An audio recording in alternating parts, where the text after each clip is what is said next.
खुशामदीद, आदाब, good morning, अस्सलाम वालेकुम। आप सबको हमारी तरफ से हो। प्रोग्राम आपने देखना शुरू किया जी सलाम जे के। मैं हूं आपका मेज़बान इशफाक गौहर। हर सुबह 8:35 पर आते हैं आपके सामने और कोशिश रहती है आपको हालात वाक़ात से बाखबर कराया जाए, क्योंकि गुलिस्तान न्यूज़ हर पल आपको वादाबंद है कि आपको खबर तह तक बताएंगे और वो सिलसिला लगातार पिछले कई सालों से इस प्रोग्राम की वसातत से आपके साथ हम जारी रखे हुए हैं। और जो प्यार, मोहब्बत, शफकत, तनकीद बराए तामीर आपकी तरफ से किया जाता है, उससे हमारे हौसले और ज़्यादा मजबूत हो रहे हैं। और ख़ुसूसन जो खसूसी नशरियात तकरीबन 9:05 पर हम चलाते हैं ड्रग्स के ख़िलाफ़, क्योंकि उड़ता जम्मू कश्मीर हमारा है और उस उठते जम्मू कश्मीर के बाद जिम्मेदारी किसकी है, क्या कुछ करने की ज़रूरत है, मुआलिजीन क्या कुछ कह रहे हैं, माहिरीन का क्या कुछ मानना है और मजहबी पेशवा इस पूरे मामले को कैसे देखते हैं, इस पर भी हमारी एक छोटी सी पहल और छोटी सी कोशिश है। उस पर जिस तरीके से आपने इस्तकबाल किया है, जिस तरीके से आपने अपनी बात रखी है और जिस तरीके का फीडबैक आप हमें दे रहे हैं, उससे हमें हौसले मिल रहे हैं कि हम इस प्रोग्राम और इस मुहिम को और आगे बढ़ाएं। मुझे उम्मीद है कि आज भी आप 10 बजे तक हमारा साथ देंगे, क्योंकि खबर, तजिया, तबसरे के साथ साथ इस बड़े मामले पर भी आज गुफ्तगू होगी। और आज भी एक मजहबी पेशवा हमारे साथ होंगे। मोहताज तार वो बिल्कुल नहीं है, अपने मुनफरिद अंदाज से पूरी दुनिया के अंदर मशहूर है और जम्मू कश्मीर के हर फर्द की नज़रों के सामने है, क्योंकि जब वो बात करते हैं तो वो तनकीद नहीं बल्कि तनकीद बराए तामीर होती है। इसलिए आज वो मेहमान हमारे कौन होंगे थोड़ी देर में आपको बताएंगे, लेकिन फटाफट से याद दिलाते चले, फेसबुक, यूट्यूब, ट्विटर, इंस्टाग्राम और पर आप हमारे साथ ज्वाइन करेंगे। ऑफिशियल वेबसाइट www.gulistannews.in पर भी ज्वाइन करेंगे, जहां पर सर्वे भी चल रहा है जो आने वाले चंद दिनों के अंदर अंदर हम आपके सामने रखेंगे, क्योंकि लोग जम्मू कश्मीर के अंदर असेंबली के इंतखाबात होने और उससे पहले एक बड़ा सर्वे चल रहा है। पिछले कई दिनों से लगातार वो सर्वे चल रहा है, उसमें आखिरी मरहले पर हम आ गए हैं। अगर आपने अभी तक भी अपनी आरा वहां पर नहीं रखी है तो हमारी राब्ता साइटों पर आकर वो आरा जरूर हम तक पहुंचाइएगा। फिलहाल प्रोग्राम का करते हैं आगाज और आपको बताते हैं कि आज 6 अगस्त को माजी में क्या कुछ हो चुका है और अहम तरीन वाक़ात में क्या कुछ अहम होगा, जो आपके सामने रखेंगे आसिफ रशीद जम्मू स्टेडियम में इस वक्त मेरे साथ मौजूद है। जी आसिफ। खुशामदीद, गुड मॉर्निंग, इस्तकबाल आप सबका। 8:39 हुआ चाहते हैं स्टूडियो के घड़ियों में। आज मुहर्रम की 30 तारीख है, अंग्रेज़ी कैलेंडर के मुताबिक अगस्त की 6 तारीख साल 2024। अंग्रेज़ी कैलेंडर के मुताबिक या ग्रेगोरियन कैलेंडर के मुताबिक हमारी कोशिश रहती है कि एक छोटा सा एक सेगमेंट आप तक पहुंचे। कम वक्त ज़्यादा मालूमात हमारी तरजीहात में शामिल रहता है कि ये सेगमेंट आप तक पहुंचे। तो हिस्ट्री ऑफ द डे में या आज के दिन की 6 अगस्त की तारीख के आईने में आज अहमियत क्या है, ज़रा इसको समझने और देखने की कोशिश करते हैं। हिंदुस्तान और आलमी तारीख में कुछ वाक़यात हैं। 2010 में आज ही का दिन था। अंग्रेजी कैलेंडर के मुताबिक आज की तारीख के मुताबिक जम्मू कश्मीर में सैलाब से कम 255 अफराद की हलाकत की तस्दीक सरकारी सतह पर हुई, आज से 14 बरस कबल। 2001 में आज ही का दिन था जब हिंदुस्तान और ऑस्ट्रेलिया के दरमियान इक्तिसादी मुआहिदा हुआ, एक एग्रीमेंट हुआ और दोनों ममालिक में अगर कहीं पर इकॉनमिक क्राइसिस की तरफ हुकूमतें जाती हैं, निज़ाम जाता है, तो उससे बचा कैसे जाए, कैसे एक दूसरे के साथ ताउन किया जाए, इस पर तफसीली तबादला ख्याल करने के बाद एक कॉपी तैयार की गई 23 बरस कबल। 2019 में साबिक मरकजी वजीर सुषमा स्वराज का इंतकाल हुआ, आज उनकी बरसी है। बिलखुसूस बीजेपी उनकी सियासी और समाजी खिदमात को याद कर रही हैं और चूँकि वो मुल्क के अंदर बतौर वज़ीर ख़ारजा काम कर चुकी हैं तो उनकी बाकी वज़रा या वजारतों के मुकाबले खिदमात ज़्यादा रही हैं। 2019 में आज ही का दिन था जब ऐवान के अंदर हंगामा हुआ, लेकिन इसी हंगामे के बीच कंज्यूमर प्रोटेक्शन बिल 2019 पार्लियामेंट से पास हो गया था, मंजूरी आज के दिन मिली थी। 1862 में मद्रास हाई कोर्ट का क़याम अमल में आया। आज के दिन 1945 में दूसरी जंग अज़ीम में हिरोशिमा जापान पर पहला एटम बम गिराया गया, जिसमें 1,66,000 से ज़्यादा लोगों की जानें गई और 3.5 लाख से ज़्यादा लोग जो तकरीबन 36 बरसों तक बुरी तरह मुतासिर होते रहे और कई लोग जो अपाहिज हुए या उनकी नस्लें आगे इसी तरीके से चलती रहीं और 36 से 37 बरसों के बाद थोड़ी सी बेहतरी सूरत हाल में आई जापान के अंदर। 1953 में दिन आज का जब नांगा पर्वत दुनिया की बुलंद तरीन चोटियों में से एक, जिसको ऑस्ट्रेलियाई जर्मन मुहिम जो टीम जो इस इलाके के अंदर पहुंची थी उसने आज के दिन सर करके एक नया आलमी रिकॉर्ड कायम किया था, भारत की 6 बरस आज़ादी के बाद।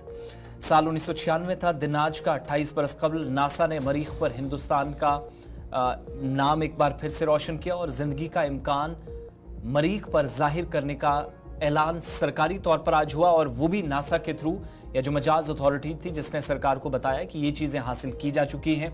तो उनके तजर्बे में आई हैं और हिंदुस्तान के नासा के अंदर काम करने वाले साइंसदानों को इसके लिए एजाज से भी नवाजा गया। 1962 में जमाइका, जो वेस्ट इंडीज का मौजूदा वक्त में हिस्सा है, बरतानिया की सल्तनत का खात्मा यहां पर हुआ और इसे आज़ादी मिली। आज जमाइका, जो अब वेस्ट इंडीज का हिस्सा है, अलग से भी ये यौम आज़ादी मनाता है और वेस्ट इंडीज के अंदर भी इसकी तकरीबात आज के दिन होती हैं। साल 1990 दिन आज का, जब उस वक्त के पाकिस्तान के सदर गुलाम इसहाक खान ने बेनज़ीर भुट्टो की हुकूमत को बरतरफ करने का फैसला किया और गुलाम मुस्तफ़ा को निगरान वज़ीर आज़म के तौर पर जिम्मेदारी दे दी। साल 1984 आज के दिन भारतीय मुसाफिर तैयारा, जिसकी लाहौर एयरपोर्ट पर लैंडिंग आज के दिन हुई, और जो हाईजैकर्स थे उन्होंने मुतालबा किया कि जो अकाली दल के लीडरान हैं, जिनकी गिरफ्तारियां अमल में लाई गई हैं, उन सबको रिहा किया जाए। 1984 में आज के दिन ये प्लेन हाईजैक हुआ और लाहौर एयरपोर्ट पर इसे पहुंचा दिया गया। 1799 में महाराजा रंजीत सिंह ने लाहौर शहर पर कब्जा किया। ये वो दौर था, ये वो वक्त था जब भारत और पाकिस्तान अलग अलग ममालिक बनेंगे, ये किसी ने शायद सोचा नहीं था। लेकिन महाराजा रंजीत सिंह, जिनने सल्तनत संभाली और पंजाब से जम्मू कश्मीर तक उन्होंने तवील मुद्दत तक खिदमत भी अंजाम दी और उन्होंने इक़्तिदार भी संभाला। तो ये हिस्ट्री ऑफ द डे में चंद अहम तरीन वाक़यात या बड़ी बातें आपके सामने आज के दिन की मुनासबत से हमने रखी हैं। इसके बाद ख़बरों की तरफ चलेंगे और आज चूँकि आप सब जानते हैं बैनुल-अक़वामी सतह पर कुछ बड़ी खबरें हैं जो इस वक्त सुर्खियों में, उनकी तरफ हम थोड़ी देर में चलेंगे।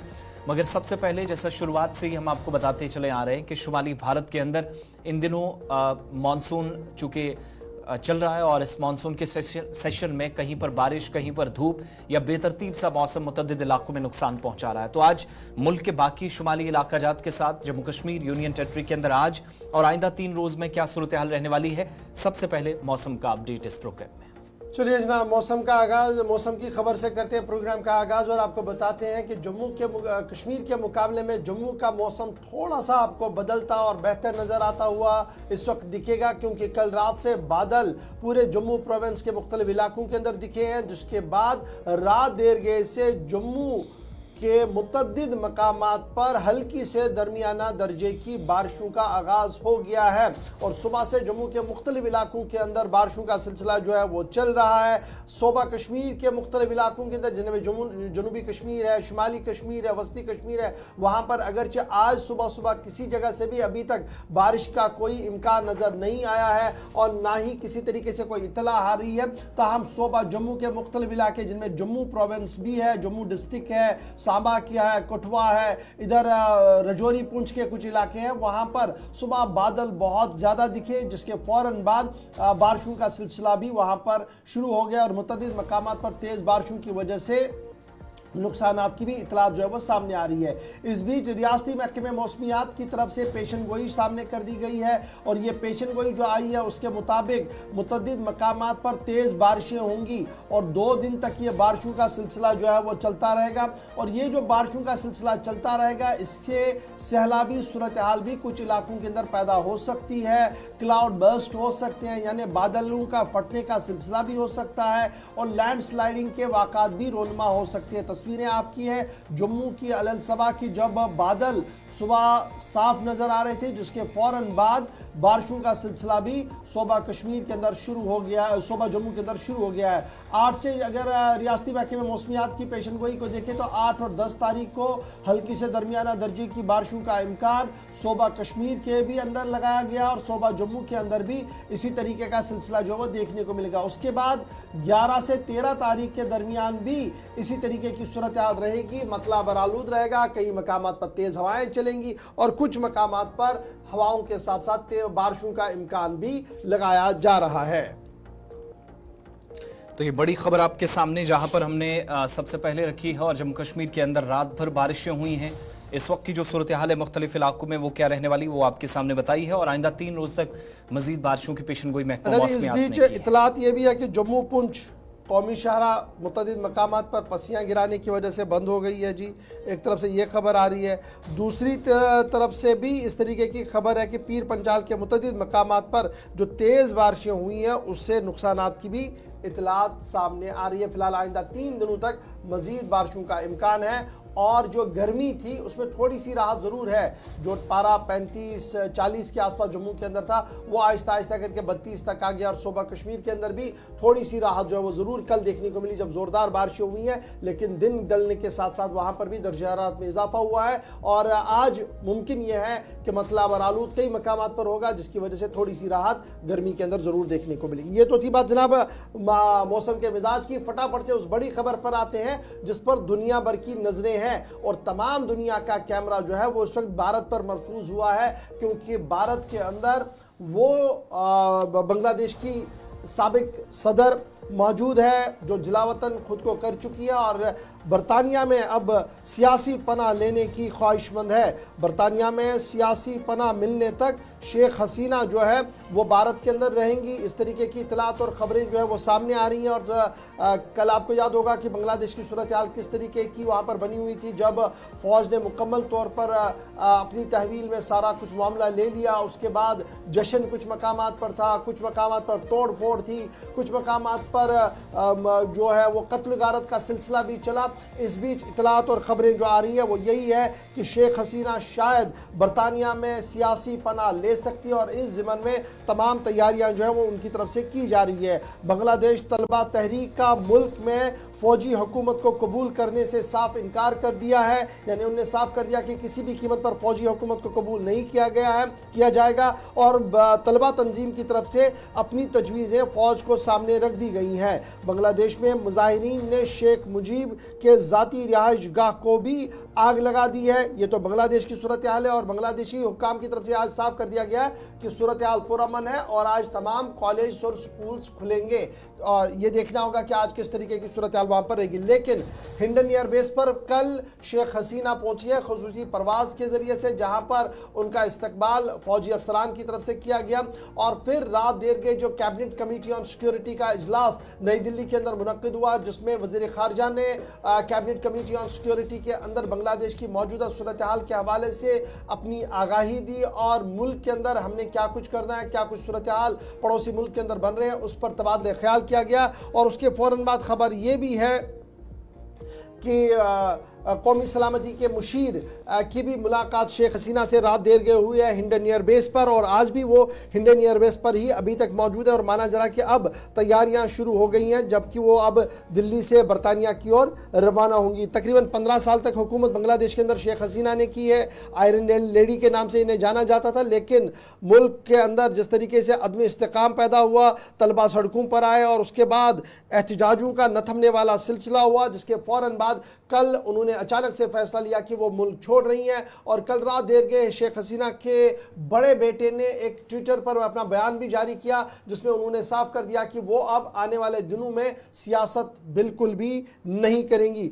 इधर बांग्लादेश के आर्मी चीफ जनरल वाकिरुज़्ज़मा की तरफ से इंटरीम गवर्नमेंट बनाने का अमल शुरू कर दिया गया है, और स्टूडेंट विंग इसको नकारने की बात कह चुकी है। उनकी तरफ से अनाउंसमेंट की गई है, वही विंग है जिस पर बैन भी पहले बांग्लादेश सरकार 2 बार लगा चुकी है। हमारे साथ खारजा उमूर के माहिर करोड़ी सिंह साहब इस वक्त ज्वाइन किए हैं। गुड मॉर्निंग करोड़ी सिंह साहब, और thank you so much join करने के लिए इस प्रोग्राम में। शुरुआत जरा इससे, कल जब हम बात कर रहे थे, कल तक हम देख रहे थे कि शेख हसीना भारत आएंगी, लंदन जाएंगी, या कहाँ उन्हें जाना है, लेकिन अब चूंकि भारत में मौजूद हैं, यहाँ से आगे क्या पॉसिबिलिटीज हैं, किस तरीके से इस 12 घंटे की सिचुएशन को, और यहाँ से आगे क्या कदम उठाया जाएगा भारत सरकार की तरफ से।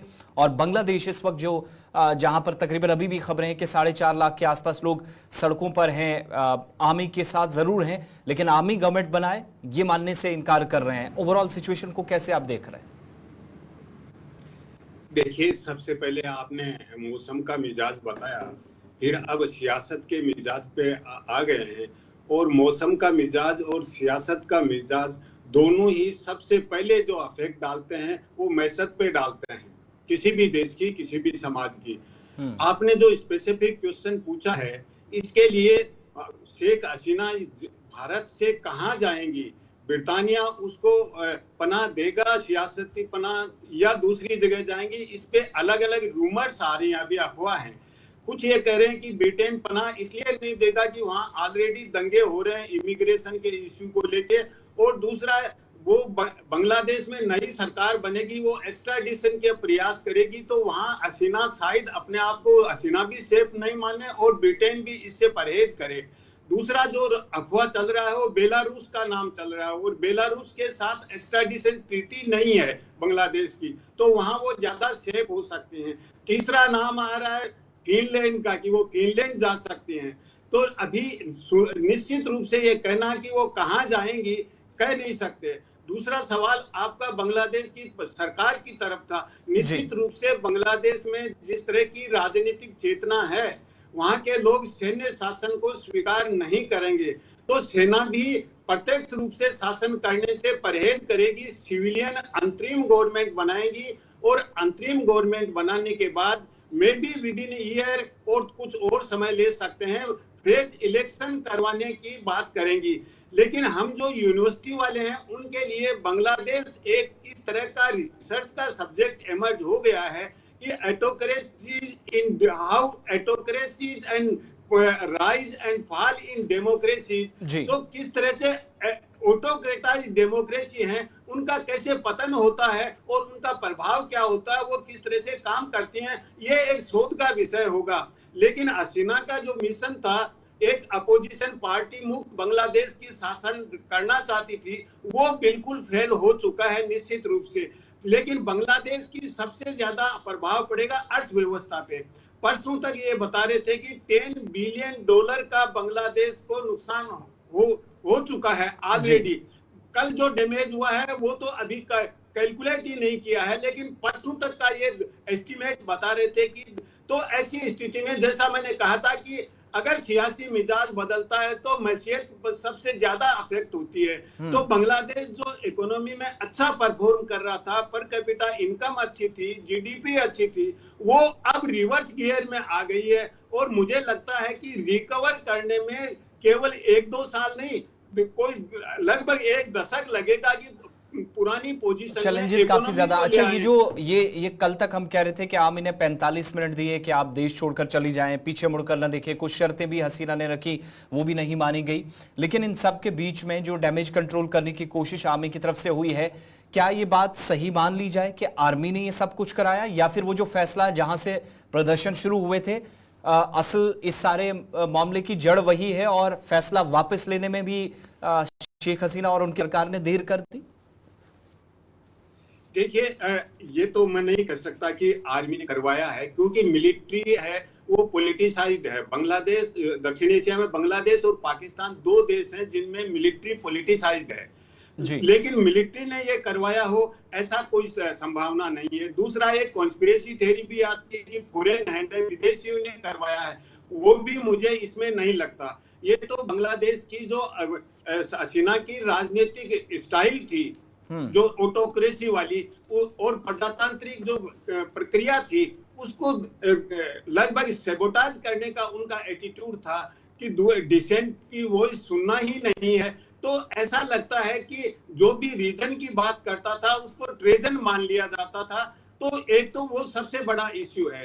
दूसरा, जो इमीडिएटली ट्रिगर किया वो कोटा जो इश्यू था वो तो था ही, लेकिन इसके अलावा बांग्लादेशी समाज में राजनीतिक दृष्टि से जो ध्रुवीकरण है, पोलराइजेशन है, वो इस्लाम पसंद और बंगाली तहजीब पसंद 2 अलग अलग ग्रुप हैं, उनके टकराट का है। ये बांग्लादेश में ईस्ट पाकिस्तान के दिनों से ही चला आ रहा है। तो उनमें कौन सा हावी हो, हसीना है वो बंगाली तहजीब पसंद ग्रुप की थी, और दूसरे जो अगेंस्ट में हैं वो इस्लाम पसंद ग्रुप के हैं।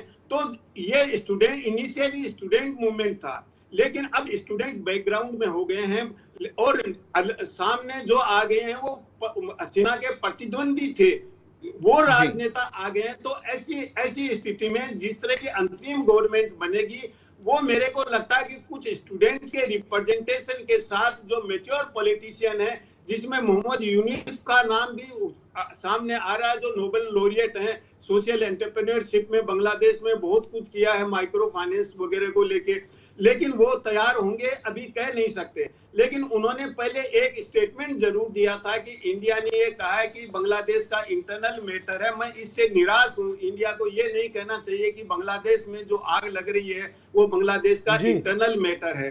तो अगर मोहम्मद यूनुस बनते हैं तो वो भी साल भर या कितने दिन चलाएंगे। नई जो चुनाव के बाद सरकार आएगी तभी बांग्लादेश की स्थिति स्पष्ट होगी। बहुत हद तक मजबूत होगी। करोड़ी सिंह साहब, बहुत बहुत शुक्रिया प्रोग्राम में वक्त देने के लिए, हमारे साथ मॉर्निंग शो में ज्वाइन करने के लिए, और बांग्लादेश के ओवरऑल सिचुएशन का जो इस वक्त खाका तैयार किया जा रहा है या माहिरीन अपनी नजर में इसको तैयार कर रहे हैं वो हमारे सामने रखने के लिए। इस वक्त शेख हसीना, खबर है कि गाजियाबाद के हिंडन एयरबेस पे जो सेफ हाउस है वहां पर मौजूद है सख्त सिक्योरिटी के बीच। तो दूसरी तरफ भारत सरकार क्या करेगी? देर रात गए जो सीसीएस का इजलास भी हुआ, और सुबह सुबह खबर है कि वज़ीर आज़म के घर पर भी एक इजलास तलब किया गया है। इसके बाद मुमकिन है कि चूंकि कौमी सलामती के मशीर भी मुलाकात शेख हसीना से कर चुके हैं, एयर फोर्स के जिम्मेदारान भी कर चुके हैं, तो मुमकिन है कि वजारत खारजा इस सिलसिले में कोई बयान भी इशफाक इसके बाद जारी करे। लेकिन बड़ी बात यह है, आगे जरा एक और अहम खबर की ओर आते हैं और आपको बताते हैं जम्मू कश्मीर के अंदर गुज़श्ता दिनों एक क्लाउड बर्स्ट हुआ था और जिला गांधरबल के अंदर हमने आपको बताया था कि किस तरीके से तबाही मची थी। लेकिन सूरत हाल अब खुलकर सामने आए, चंद दिनों के वक्फे के बाद अब तबाही कितनी बड़ी है, कितना नुकसान हुआ, वो आपको इस बात से अंदाज़ा होगा कि चेरवन गांधरबल का इलाका जहां पर चंद दिन पहले क्लाउड बर्स्ट हुआ था, उस क्लाउड बर्स्ट के अंदर तकरीबन 2.20 करोड़ रुपए का नुकसान हुआ है। ये इब्तिदाई रिपोर्ट सरकार की तरफ से तैयार की गई है। एस्टिमेटेड जो बताया गया कि तकरीबन 2.20 करोड़ रुपए का नुकसान हुआ है, और ये नुकसान न सिर्फ एक इलाके के अंदर हुआ है बल्कि मुतद्दिद गाँवों के अंदर इस तरीके की इतलात आई है कि रिहायशी मकान तबाह हो गया है और खड़ी फसलों की जो ज़मीनें थी वो मुकम्मल तौर पर तबाह हो गई है। इस क्लाउड बर्स्ट के नतीजे में न पावर कैनाल जो इस वक्त मेन फोकस बना हुआ है कि पावर कैनाल पर जो काम करना था नहीं हो पाया, जिसकी वजह से ये सूरत हाल पैदा हुई है। दूसरी तरफ से मकामी आबादी का मानना है कि मुसलसल जिस तरीके से इसको नज़रअंदाज किया गया, जो साइन ऑफ वार्निंग्स कुदरत की तरफ से पहले आ रही थी उसे नज़रअंदाज किया गया, जिसकी वजह से आज ये सूरत हाल पैदा हुई है। ज़िला इंतज़ामिया की तरफ से additional deputy commissioner Ganderbal, SDM जो कंगन है और SDPO जो कंगन है वो लगातार इस पूरी सूरत हाल पर नज़र भी रखे हुए और रेड क्रॉस नॉर्म्स के तहत कुछ माकूल इमदाद देने की बात भी सामने रखी जा रही है। तमाम फिलहाल बड़ी खबर ये कि इब्तिदाई रिपोर्ट्स के अंदर चेरवन के गांव के आसपास जो क्लाउड बर्स्ट से तबाही हुई है वो तकरीबन 2.20 करोड़ रुपए तक बताया गया है, यानी 2.20 करोड़ रुपीस का नुकसान हो चुका है। इस बीच नाराजगी इस बात को लेकर भी है कि जहां से जो बुनियाद इस तबाही की बनी, जो पावर कैनाल की हम बार बार आपको रिपोर्ट्स दिखा रहे थे कि मुरम्मत का काम नहीं हो पा रहा, उसी पर मकामी लोगों ने नाराजगी का इजहार किया। गुलिस्तान न्यूज़ की टीम यहां पर पहुंची, रिपोर्ट आप ग्राउंड से देखिए, और मकामी लोग भी नाराजगी इस बात पर कर रहे हैं कि अफसरान हाईवे तक तो दौरा करके गए, लेकिन जिस इलाके से असल तबाही की जो वजह है वहां का जायजा या मुरम्मत पर किसी ने कोई तवज्जो मरकूज नहीं की। शुक्रवार की रात जो पड़ाबल काउचरवन सतरुन के लिए कयामत से कम नहीं थी। इस जगह पे बैठे हैं हम जहां से इसका स्टार्ट हुआ। जब क्लाउड बर्स्ट हुआ, बादल जब फट गया, पावर कैनाल को भी दिखाएंगे और इतनी डिस्टेंस में आपको दिखाएंगे कि किस तरह, उसके बाद आपको लोगों से भी मिलाएंगे। ये डिस्टेंस है, आपको जरूर कैमरामैन रोकेगा यहाँ पे। ये पावर कैनाल है, पावर कैनाल इससे 5 फुट ये वाला रोड है। ये आप देखिए कि किस तरह यहां से ये वाला स्टार्ट है, ये यहां से बेसिक, यहां से जो नीचे हाईवे की तरफ गया, और पूरी तरह से यहां पे देखिए आप किस तरह इसने पूरी तरह एग्रीकल्चर लैंड, शाली हो, मक्की वाला जमीन हो, बाकी सारा, क्योंकि गांव वालों के लोगों को माल होता है, मवेशी होते हैं, जो बाग होते, जो आर्चर्स होते हैं, पूरी तरह से बर्बाद हो गया। ये वाला ऑरिजिन है यहाँ पे जो स्टार्ट है। आप देखिए यहाँ पे ये बंदा दिखा रहा है आपको कितना नरम है यहाँ पे, ये देखिए आपको किस तरह गिरता है यहाँ पे। ये देखने की जरूरत है, और PDC वालों को शायद ही गैरतान, वहाँ हमारे यहाँ के जो लोकल और लोग हैं जिनका वहाँ फसल थी वो भी तबाह हो गई, हमारे नीचे जो यहाँ हमारा फसल है वो भी तबाह हो गया। लेकिन हम एडमिनिस्ट्रेशन ये कह रहे हैं कि क्यों नहीं आया यहाँ तक, हमारे DC साहब क्यों नहीं आए यहाँ तक? क्या उनको ये ख्याल नहीं है कि वो हमारे इस इलाके के जाने माने इंसान है, जिम्मेदार इंसान है? हमारे अल्लाह के बाद हम उन्हीं के पास रजू करने के लिए जाते हैं। पहले तो ये अल्लाह की तरफ से था, हम इससे किसी का कोई गुनाह नहीं करते हैं हम किसी को कि आपने लाकर हमें ये कर दिया है। हम ये कह रहे हैं ये अल्लाह की तरफ से है, ये अल्लाह ने किया था। लेकिन पीडीसी वालों को चाहिए था कि इस अपनी कनाल को थोड़ी मरम्मत करते, इसकी कोई मेंटेनेंस करते। हर साल इसमें लाखों के तादाद में पैसे निकलते हैं, करोड़ों के हिसाब से पैसे निकलते हैं मेंटेनेंस के लिए, लेकिन पता नहीं लगता है, उनको कोई पूछने वाला नहीं है वो पैसा जा कहाँ रहा है। अगर अब हम जो कोई मीडिया वाला आता है उसके आगे फरियाद करता है, ना अफसर कोई वाटर रोड साहब सुबह आए थे, बोला था शाम तक जाएगा पानी ठीक, तो लेकिन अभी नहीं हुआ। न कहीं अफसर, नहीं कहीं बिजली का अफसर, नहीं कहीं पानी का अफसर, नहीं कहीं इरिगेशन का अफसर, तो नहीं महकमा माल। हाँ, कल दो ये आए थे, वो मिलिट्री वाले, क्या उनको कहते हैं, उन्हें कहा हम आपको थोड़ा मदद करेंगे, लेकिन वहाँ कोई आदमी नहीं था, उनको शायद फोटो उठाना था। मैं ये गलत नहीं किया था वो, तो कोई 2-4 बंदे वहाँ थे, पत्थर 2-4 उठाए, अभी उसी तरफ है, वो भी चले गए। अल्लाह अल्लाह करता, हमारे सामने कोई भी नहीं आया। हाईवे पे तो सब लोग पहुँच गए, डीसी भी। चलिए, उन लोगों की बात आपने सुनी जो मुतासिर हुए इस इलाके के अंदर, नुकसान काफ़ी ज़्यादा हुआ था और नाराज़गी इस बात से कि मुरम्मत भी फौरी तौर की जाए और साथ साथ इस इलाके की जानिब तवज्जो उस एरिया पे भी पर्टिकुलर देनी है जहां से तबाही असल में शुरू हुई। आगे बढ़ते हैं, श्रीनगर की एक खबर आपके सामने रखते हैं, जहां पर आपको हमने कल बताया था कि इंतजामिया की जानिब से एक मामले में तहकीकात की बात सामने आई थी कि एक बड़े इदारे के अंदर जहाँ बच्चों के खिलाफ जिनसी ज्यादती की शिकायत मौसूल हो रही थी और बाज़ाब्ता तौर पर तहकीकाती अमल शुरू हुआ, तो चाइल्ड वेलफेयर कमेटी श्रीनगर की जानिब से इस बात की तस्दीक की गई कि तहकीकात में दोनों तरफ का वर्जन सामने लाने की कोशिश हुई और इस मामले को संजीदा लिया गया और इस सिलसिले में पुलिस स्टेशन कोठीबाग श्रीनगर के अंदर अब बाज़ाब्ता तौर पर मुकदमा भी दर्ज कर दिया गया है। तहरीरी शिकायत मौसूल होने के बाद ये तहकीकात आगे बढ़ी हैं और इस मामले के बाद चूंकि वालिदैन भी काफ़ी ज़्यादा सदमे में हैं, परेशानी काफ़ी ज़्यादा है और कुछ मामलात इस तरह के पहले भी नोटिस में आए थे, लेकिन अब बाज़ाब्ता तौर पर CWC और पुलिस हुक्काम ने इसमें तहकीकाती अमल शुरू किया है। FIR श्रीनगर के अंदर दर्ज हो चुकी है और इसके अलावा जो पॉस्को एक्ट की मुतलका दफात हैं सेक्शन 8 और 12 जिसका जो इख्तियारात हैं इंतजामिया के पास, इनका इस्तेमाल करते हुए ये FIR दर्ज हुई है। मुमकिन है कि कुछ जो शिकायतें बड़े इदारों के खिलाफ थी इस तहकीकात के दौरान कुछ लोगों के नाम भी सामने आए। काबिल जिक्र है कि यह पहली मरतबा है जब इस तरीके से जिनसी इस्तेसाल की खबरें एक निजी स्कूल से सामने आई हैं और ये सूबा कश्मीर का श्रीनगर का बड़ा अहम और बुनियादी स्कूल माना जाता है, काफ़ी कदीम स्कूल माना जाता है, जहाँ पर इस तरीके की खबरें जो है वो सामने आई। अगरचे स्कूल इंतज़ामिया की तरफ से भी बयान जारी करते हुए कहा गया कि तमाम मामले की तहकीकात होगी और इंटरनल कमेटी जो पॉक्सो की है वो बनाई गई है, वो तहकीकात करेगी। लेकिन कल चेयरमैन जो चाइल्ड वेलफेयर कमेटी है उन्होंने आज खुद इस निजी स्कूल का मुआयना किया और तकरीबन 3-4 घंटे वहाँ पर रुकने के बाद ये फैसला लिया गया कि बाज़ाब्ता तौर पर अब FIR होगी और ये FIR जो है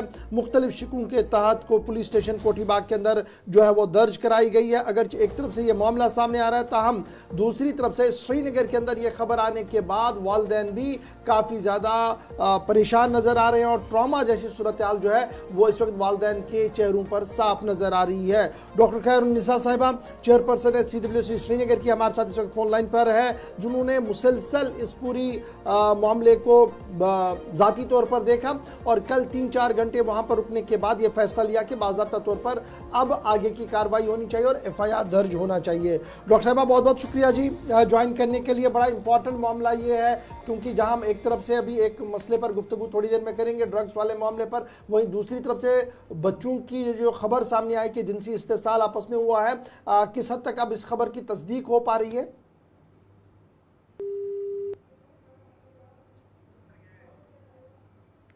डॉक्टर साहब अब तक आवाज पहुंच रही है? चलिए कोशिश करेंगे दोबारा उनसे रब्ता हो सके और आप देखिएगा कि आमतौर पर ऐसे बड़े इदारों से शिकायत मौसूल नहीं होती थी। डॉक्टर साहिबा हमारे साथ इस वक्त हैं। डॉक्टर खैरुन्निसा बहुत शुक्रिया ज्वाइन करने के लिए। ये जो पूरा केस है कि किस तरीके से इसकी तस्दीक हो पाई और जो अभी तक तहकीकात आपकी तरफ से की गई, असल मामला शुरू कैसे हुआ, कहाँ तक अब बात पहुंची है कल से अब तक? अस्सलाम वालेकुम, बहुत बहुत शुक्रिया आपका। ये जो हमारे सामने जब ये इंफॉर्मेशन आई कि एक इंस्टीट्यूट में, एक स्कूल में एक इंसिडेंट हुआ है जहाँ पे एक बच्चा दूसरे बच्चों के हाथों सेक्सुअली अब्यूज या फिजिकली असॉल्ट हो रहा है, तो हम लोगों ने कॉग्निजेंस लिया। कॉग्निजेंस लेने के बाद हम सेंसिटिविटी मैटर की इतनी ज़्यादा थी और सोशल मीडिया पे इतना ज़्यादा हाइप हो चुका था ये केस, और बच्चे स्टिग्मेटाइज हो रहे थे। ये सिर्फ एक बच्चे का मसला नहीं था, ये उन 2 बच्चों का मसला नहीं था, ये उन 5000 बच्चों का मसला था जो उस इंस्टीट्यूशन में ज़ैर तालीम थे। सब बच्चे स्टिग्मेटाइज हो रहे थे, ट्रॉमेटाइज हो रहे थे। तो फाइनली हम लोगों ने अपनी इंक्वायरी शुरू की। हम स्कूल अथॉरिटीज से मिले और कंसर्न पुलिस कोठीबाग, उनसे हमने राब्ता किया। हमने एक जॉइंट मीटिंग की, हमने इंक्वायरी की। इंक्वायरी के बाद हम इस कंक्लूजन पे पहुंचे कि इसमें हम लीगल एक्शन इनिशिएट करेंगे, इन्वेस्टिगेशन शुरू करेंगे। तो फाइनली कल शाम को FIR has been launched under some relevant sections of the POCSO act 2012। Initial investigation जो डॉक्टर साहिबा आपका हुआ, क्या उसमें वो आइडेंटिफिकेशन हो पाई उन बच्चों की जिनके साथ इस्तेसाल हुआ और उन बच्चों की जिन्होंने ये किया? वो हम विक्टिम बच्चे से भी मिले और जो इसमें एलिजिड परपिट्रेटर है उस बच्चे से भी हम मिले। एंड वेरी अनफॉर्चुनेट, मुझे बहुत अजीब लग रहा है ये बोलने में कि दोनों ही बच्चे ही थे और बैचमेट्स थे। दोनों से हम मिले, दोनों से हमने बातचीत की और बाकी जो स्कूल के बाकी अथॉरिटीज है या जो बाकी स्कूल के बच्चे हैं सबसे हमने बात की। इंक्वायरी हमारी कल हो चुकी है, अब पुलिस की इन्वेस्टिगेशन शुरू हो गई आज से। डॉक्टर साहिबा, इसमें जब शवाहिद इकट्ठे किए जाते हैं, केस आगे बढ़ता है, एविडेंसेस पूरे होने के बाद किस तरह की सज़ा हो सकती है या क्या मुमकिन तौर पर किया जा सकता है पॉस्को एक्ट के तहत, और आपके दायरा अख्तियार में क्या चीज़ें हैं जिसके तहत आप कार्रवाई करेंगे आगे? इसमें देखिए, इफ इट्स प्रूव्ड कि इन्वेस्टिगेशन के बाद कि अगर ये प्रूव हो जाता है that the particular child has committed an offence, even then we it's presumed to be an innocent. मतलब हमें ये मानना है कि ये नाफहमी की वजह से, because of his tender as and because of immaturity of understanding, कि उसको कॉन्सिक्वेंसेस मालूम नहीं थे वो एक्ट करने से पहले, या कुछ वजूहात रह चुके होंगे कि बच्चे का बिहेवियर डिविएंट था या एग्रेशन था बच्चे के अंदर, तो उसकी सजा हमारे कानून के अंदर नहीं है। बच्चे को सजा नहीं मिलेगी जी, क्योंकि हमें इसको करेक्टिव मेजर से हमें इसको सुधारना है, बच्चे को हमें इसको रिहेबिलिटेट करना है। इसका हक है फ्रेश स्टार्ट करने का। हमारी हमदर्दी दोनों बच्चों के साथ है। एक वो बच्चा है जो विक्टिम है, जो स्टिग्मेटाइज हुआ, जो ट्रॉमेटाइज हुआ, उसको वापस फ्रेश शुरू करनी है। जबकि हम बहुत खुश हो गए कि बच्चा बराबर स्कूल जा रहा है, जो हमारा विक्टिम चाइल्ड इसमें था। अब रही बात जो हमारा अब ये alleged child in conflict with law वाला बच्चा जो हमारा है, उसके साथ भी हमारी पूरी हमदर्दी है। वो किसी हालात की वजह से वो बिगड़ गया है, maybe lack of parental control हो सकता है। डॉक्टर साहब, ये भी जरा फटाफट से बताइएगा कि स्कूल ने क्या मॉरल रिस्पॉन्सिबिलिटी ली कि उनका विजल इतना प्रॉपर नहीं था जिसकी वजह से ये इतने महीनों तक चलता रहा? क्योंकि खबरें तो यही हैं कि ये 1-2 दिन का मामला नहीं है, कई महीनों से चल रहा था। इस पर स्कूल का कोई व्यू पॉइंट आया? क्योंकि बड़ा हसास स्कूल है ये। देखिए, हम जब हमारे पास पॉक्सो मैटर्स जो भी रजिस्टर हमारे पास हो जाते हैं, मैक्सिमम केसेस में जो परपिट्रेटर्स होते हैं उनके साथ एक बच्चे का ट्रस्ट बिल्ड होता है। अक्सर कभी कोई स्ट्रेंजर पॉक्सो परपिट्रेटर नहीं देखा गया। अक्सर केसेस में ऐसा हुआ कि जिसका बच्चे का ट्रस्ट जिस पे होता है वही उसका ये परपिट्रेटर भी, एलिजिड मतलब ऑफेंडर भी वही होता है। मसला ये है, जब हम स्कूल अथॉरिटीज की बात करेंगे, जब हमें फैमिली में कभी कभार पता नहीं चलता है कि हमारा बच्चा अब्यूज हो रहा होता है और हमारी फैमिली के अंदर ही, तो एक इंस्टीट्यूशन के लिए भी उनकी एक बहुत बड़ी जिम्मेदारी बनती है कि अगर किसी भी किस्म से आपको ये चीज बच्चा नोटिस में ला रहा है। लेकिन इस केस में हमने क्या देखा कि ये बच्चा इंट्रोवर्ट था, विक्टिम, ये कभी बोला नहीं, और जब ये बोला, कल भी इसने कंप्लेन नहीं की, इसने बस अपने एक सीनियर बैचमेट के साथ शेयर की है ये इंफॉर्मेशन। और मैं बहुत अप्रिशिएट करती हूँ उस बच्चे का कि उसने फिर कंप्लेंट की है अपने स्कूल अथॉरिटी से कि मेरा एक क्या कहते हैं इसको, एक फ्रेंड है जो सेक्सुअली असॉल्ट हो रहा है कंटिन्यूअसली पीछे कई महीनों से। तो अदरवाइज स्कूल का भी ये है कि जब ऐसे कोई इंसिडेंट हो तो आप बिल्कुल इंक्वायरीज में ना जाते हुए, even if you are having the apprehension कि ऐसा कुछ असॉल्ट फिजिकल या मेंटल या सेक्सुअल असॉल्ट स्कूल में हो रहा है, आपको इसकी रिपोर्टिंग जरूरी करनी है, because non reporting is an offence. और सिर्फ इतना ही नहीं, और दूसरी जिम्मेदारी, एक चीज और जानना चाहूंगा, क्या कल इस इंक्वायरी में जहां पर आप खुद मौजूद थी, 3-4 घंटे आपने उस स्कूल में लगाए, वालिदैन मौजूद थे और उनका एक्सप्रेशन क्या था? क्या वो इस बात को मान बिल्कुल रहे थे? बिल्कुल वालदैन मौजूद थे, बेबसी थी उनके चेहरों पे, क्योंकि वो विक्टिम भी बच्चा ही था और उसमें जो परपिटेटर था वो भी बच्चा ही था। हम लोग भी बहुत परेशान थे, इंक्वायरी जब चल रही थी, स्कूल अथॉरिटीज परेशान थी। केस को रिपोर्ट करने से पहले भी हम लोगों को मतलब कांप रहे थे हम लोग कि एक बच्चे के खिलाफ हम दूसरा बच्चा खड़ा हो रहा है और उसके खिलाफ एक एफआईआर फाइल हो रहा है और लीगल इंक्वायरी इनिशिएट हो रही है, लीगल इन्वेस्टिगेशन। तो बिल्कुल माँ बाप से भी हमारी बात हुई, बड़ी बेबसी उनके चेहरे से दिख रही थी, वो बात करने के पोजीशन में नहीं थे। ऑब्वियसली हर कोई माँ बाप अपना बच्चा उसको सबसे बेहतर लगता है, लेकिन माँ बाप को ये चीज देखने की जरूरत है। अगर किसी भी किस्म से बच्चे के बिहेवियर में किसी भी किस्म से चेंज आ रहा है तो आपको इस पे वर्कआउट करने की जरूरत है। ये इन्वेस्टिगेशन तकरीबन क्या इसी हफ्ते डॉक्टर साहब हम एक्सपेक्ट करें ये पूरा तहकीकाती अमल मुकम्मल हो जाएगा? इंशाल्लाह। अब देखिए इन्वेस्टिगेशन आज शुरू हो चुकी है, चंद दिनों में ये सारा मुकम्मल हो जाएगा और सामने आ जाएगा। मैंने फिर से यही बताया कि even if it's proved that he has committed an offence, still he is having the right to start afresh. इस बच्चे को भी, ये जो हमारा परपिटेटर बच्चा है, इसको भी रीइंटीग्रेट होने का हक है।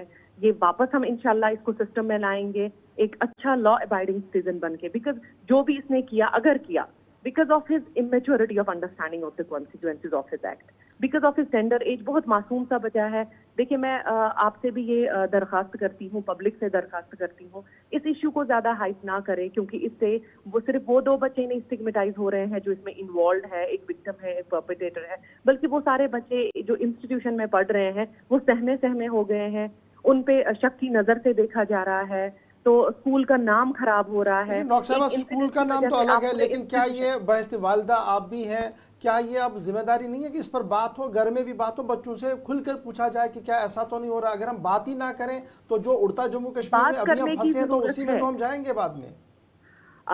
बात करने की जरूरत है। हर पेरेंट को चाहिए अपने बच्चों के साथ एक फ्रेंडली एटमॉस्फेयर क्रिएट करे फैमिली में, और बच्चों से पूछे, उनसे अपडेट ले, उनके बैग चेक करे, उनकी एक्टिविटीज को देखे, मोबाइल फोन्स उन्हें ज्यादा इस्तेमाल ना करने दे, जिसकी वजह से उनके दिमागों में इंतशार पैदा हो रहे हैं। और उसके बाद जब स्कूल में बच्चा चला जाता है, 6 से 8 घंटे बच्चा उधर स्पेंड करता है, वहां पे स्कूल अथॉरिटीज की ये जिम्मेदारी है कि अगर स्कूल में ऐसा कुछ इंसिडेंट हो रहा है कि स्कूल अथॉरिटीज को क्यों नहीं मालूम पड़ा अभी तक, और क्या वजह थी कि बच्चा चुप रहा, ये सहमा क्यों है कि इसने कई सालों तक अपने इस जो ये विक्टिमाइज हो रहा था ये बता नहीं पाया, और आज क्या वजह थी कि आज ये बता पाया। और दूसरी बात कि ये बच्चा जिसका बिहेवियर डिविएंट है, क्या वजह है ये डिविएंट क्यों हो रहा है, इसमें जितनी माँ बाप की जिम्मेदारी है उतनी स्कूल अथॉरिटीज की भी जिम्मेदारी है। बहुत बहुत शुक्रिया doctor Khairunnisa, chairperson child welfare committee Srinagar हमारे साथ ही बात कर रही थी इस पर्टिकुलर केस में। लेकिन हम या तो इस प्रोग्राम कंफ्यूजन जरा दूर कर दें, क्योंकि कुछ कंफ्यूजन हो रहा है। मामला बच्चे दो का है। बच्चे ने बच्चे के साथ फिजिकल असॉल्ट किया, जिनसी इस्तेसाल किया, कई महीनों से किया। स्कूल की खामोशी मेरे लिए सबसे बड़ा सवाल है, जो मैं मान रहा हूँ कुछ लोग लिख रहे हैं। और ये बड़ा स्कूल है, कोई छोटा स्कूल नहीं है, एक नामवर स्कूल है हमारे श्रीनगर का। उसके बाद जो स्कूल का स्टेटमेंट आया वो मेरे लिए परेशान था कि वो कह रहे हैं कि जनाब आप थोड़ा सा इत्मीनान करें, हम देख रहे हैं। 8 महीने तक आप देखें नहीं, जब खबर मीडिया में तब जाकर आपने देखा। फिलहाल डॉक्टर साहब, इसलिए बहुत शुक्रिया डॉक्टर साहब आपका भी। और फिलहाल छोटा सा ब्रेक होगा जी, यहाँ पर ब्रेक के बाद आएंगे, बच्चों की बात आगे बढ़ाते हैं। बात उड़ते जम्मू कश्मीर की करेंगे, क्योंकि मामला आपका हमारा है। एक तरफ से मंशियात है और दूसरी तरफ से स्कूलों के अंदर क्या कुछ होने लगा है, हमारे लिए एक लम्हे फिक्रिया है। छोटे से ब्रेक के बाद हाजिर होते हैं।